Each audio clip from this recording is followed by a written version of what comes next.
Morning guys! May nakita ko New Zealand post. Baka nandito na yung parcel natin. Check natin sa mailbox. Wala pa.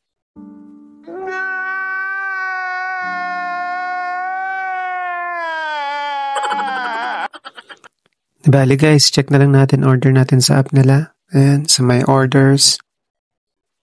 And yan yung order natin. Check natin yung progress. Ayan. Picking and packing pa lang guys. 3 days later. So yun guys, may na-receive tayong email from PBTech. Yan yung invoice natin. Download natin yan. Para meron tayong copy. Tapos check nga natin sa app nila. Ayan. Check natin sa my orders. Ayan, so yun guys, delivered na.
I-test na natin yung charger guys.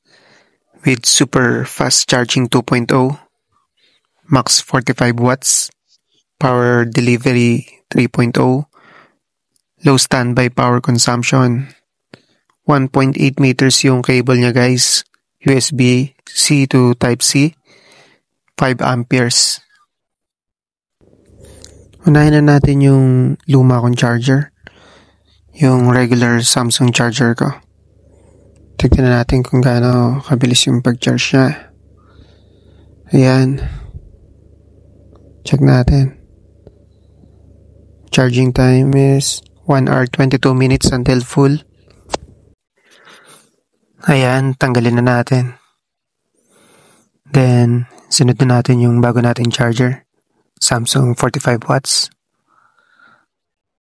Check natin yung charging time niya ngayon. Super fast charging started. 41 minutes until full. By the way guys, ang regular price nga pala ng nabili nating charger is 74 New Zealand dollar. Pero nabili lang natin siya ng 59.19 New Zealand dollar. Dahil nakasale siya. Nakasave din tayo almost 15 New Zealand dollar doon. So yun lang guys. See you on the next one.